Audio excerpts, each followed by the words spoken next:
Bienvenue, mon nom c'est Denis Fortier. Je vais vous parler de sommeil, vous donner des trucs, des conseils pour mieux dormir. Les conseils et les exercices que je vous donne aujourd'hui ne remplacent pas la consultation ni l'évaluation médicale ni d'un professionnel de la réadaptation. C'est bien important de vous en souvenir. Les textes et les images de ce webinaire sont tirés de C'est normal à votre âge et va prendre l'air. Maintenant, quel type de dormeur êtes-vous? Est-ce que vous bougez beaucoup ou vous êtes plutôt statique? Êtes-vous d'emblée confortable lorsque vous dormez ou vous êtes plutôt inconfortable? Et aussi, le troisième point, est-ce que vous êtes calme et détendu ou vous êtes plutôt anxieux et stressé? Et c'est intéressant de mieux percevoir notre façon de dormir, quel type de dormeur sommes-nous pour peut-être pouvoir mieux aussi intervenir, pour pouvoir mieux dormir et savoir par quel bout commencer pour régler certains problèmes.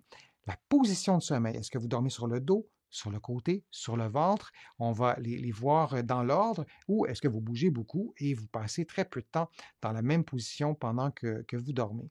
Maintenant, la lordose cervicale, la lordose dorsale et la lordose lombaire, ces trois régions du corps, est-ce que vous pouvez mesurer, vérifier, est-ce que vous connaissez la forme de votre dos? Si vous le faites maintenant, si vous touchez dans le bas du dos et dans le cou, est-ce que vous arrivez à bien percevoir, est-ce que votre lordose cervicale, elle est prononcée ou non?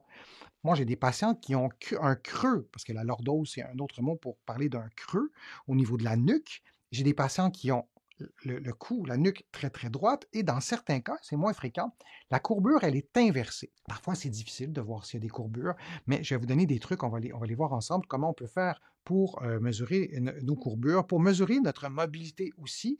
On parle d'autotest de mobilité. On va reparler de courbure dans 2 petites minutes, mais d'abord, est-ce que votre dos est mobile?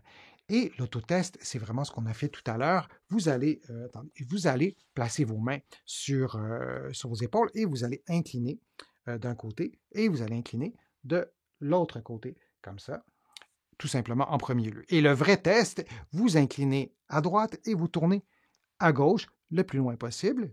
Et vous allez faire la même chose de l'autre côté. Vous voyez, c'est la même chose que ce qu'on a fait tout à l'heure.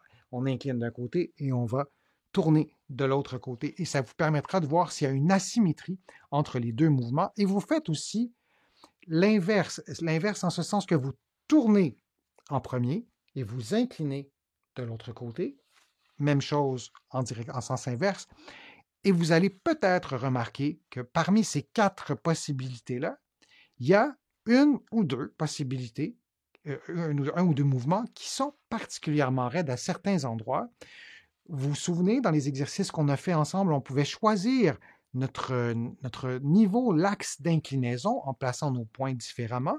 Alors, quand vous inclinez, vous pouvez choisir d'incliner la partie thoracique haute ou, et là je vais y aller doucement, vous pouvez choisir d'incliner la partie lombaire. Vous voyez, c'est pas du tout le même mouvement. Vous entendez probablement ma voix qui part, plutôt que si j'incline dans la partie supérieure haute. Donc, quand vous faites vos mouvements d'inclinaison, par exemple, vos mouvements combinés, ou les 2 premiers que vous voyez à l'écran, bien, vous pouvez aussi choisir la hauteur de l'inclinaison. Et tout ça, ce n'est pas un détail. C'est intéressant d'aller choisir les niveaux pour identifier les régions qui sont raides.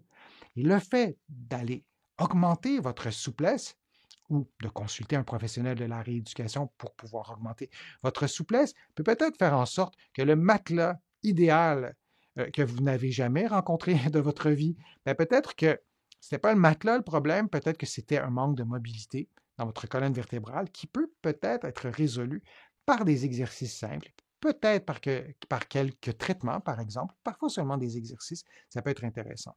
Maintenant, comment on mesure les courbures du dos? Comment on mesure les courbures du rachis? Ça, c'est intéressant. Vous pouvez le faire coucher sur le dos au sol. Et il y a aussi des astuces qu'on peut faire lorsqu'on dort sur le côté, toujours pour les courbures, parce que pour mesurer les courbures, parce que selon la position de sommeil que vous adoptez, bien, il y a peut-être des mesures qui seront plus intéressantes. Si vous dormez, par exemple, seulement sur le dos, bien, ce serait peut-être intéressant de savoir l'ampleur de vos courbures et savoir si votre matelas vous permet de bien supporter ces courbures. Alors, les indications apparaissent à l'écran. Pour mesurer vos courbures, vous pouvez le faire adossé au mur. Vous mesurez la courbure lombaire en glissant les doigts, en prenant 3, 4, 2 doigts, vous les mettez en sens horizontal, dans votre dos, entre votre dos et le mur, et vous mesurez comme ça la courbure lombaire, et vous faites la même chose aussi, ce qui n'est pas inscrit, je crois, mais avec la région cervicale. Donc, vous mesurez le creux du bas du dos et le creux du cou, et vous le faites aussi coucher au sol. Vous avez compris que c'est exactement la même chose. Vous couchez au sol et vous prenez vos mesures. Et je veux insister aussi sur l'étape 1. Idéalement, votre tête, votre dos, vos fesses, vos talons doivent toucher au mur. Certaines personnes n'y arrivent pas. Peut-être que vous êtes en train de le faire en ce moment. Et peut-être que vous dites c'est impossible, ça tire, ça fait mal. Alors évidemment, le but, c'est pas de vous faire mal en prenant la position. Vous pouvez éloigner les pieds du mur, vous pouvez plier les genoux, mais essayez de reprendre exactement la même position, le même alignement articulaire quand vous allez remesurer vos courbures pour voir si elles ont changé ou parce que vous souhaiterez le mesurer à nouveau pour comparer les mêmes choses.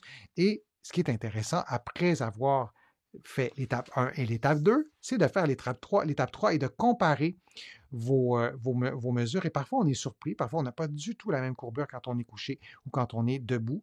Et lorsque vous êtes couché, ben, votre matelas devrait supporter ces courbures. Alors, voyez, ces 4 autotests que vous pouvez faire vraiment facilement et que vous pouvez refaire aussi vraiment facilement. Maintenant, alors je vous souhaite de prendre soin de votre sommeil, de mieux dormir et peut-être à une prochaine fois.